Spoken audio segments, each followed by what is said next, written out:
Call the Wild in your notebook. It's page 9 and 10. I have the answers on the board behind me. I'm going to go over each one of them and kind of do a little explanation for each one.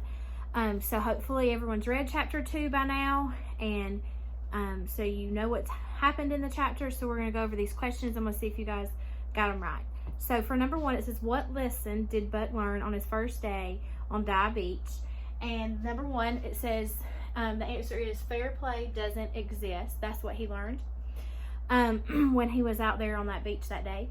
Number 2, it says describe the attack on Curly. All right, so Curly was a dog that he met.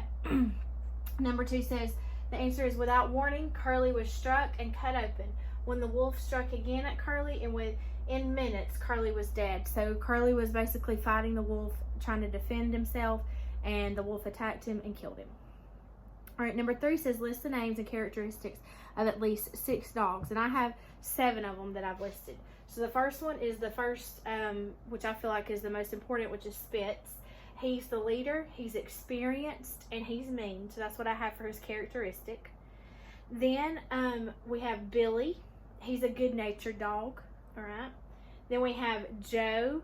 Joe is very reflective in his thought, but he's not very pleasant. So he's an unpleasant dog to be around. That's part of his characteristic. Then we have Dub. And I'm going to move this so you can see his characteristics a little better.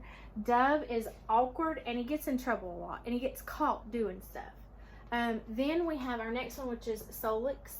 He's independent, and he's a loner. He likes to be by himself.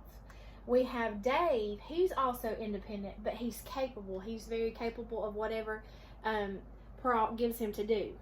Then we have Pike, and he's the last one that I've listed, and he's lazy, and he likes to steal, so he's a thief.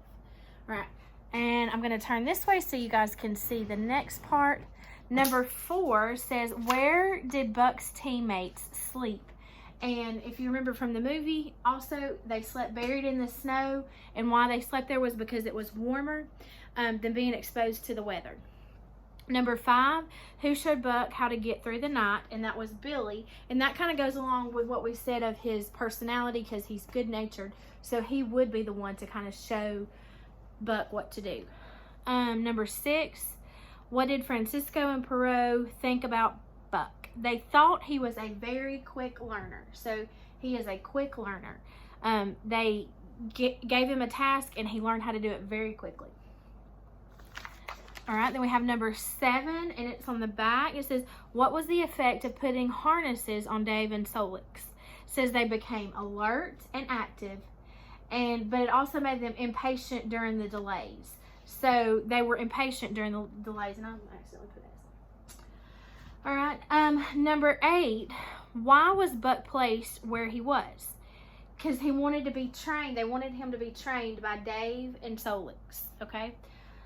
Why? Because those 2 were probably the 2 best dogs that he had, and they were good at teaching Buck what to do.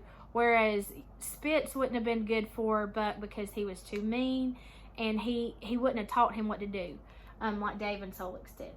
Number 9 says, describe the teaching methods of Dave. So Dave was fair and wise, but he never nipped at Buck unless it was necessary. So the only reason why he would nip at him would be because he had to, because something was going on and he needed to change what he was doing, and so then he would change his behavior. All right, number 10, how much food compromised Buck's ration? And that's 1.5 pounds of salmon. And then the second part of the question says, how did he supplement his diet? By stealing. He would go and steal from any place he could, and any of the dogs that left anything behind, he would try to steal from them as well. And then last one, which is a really important one because this is all about Buck.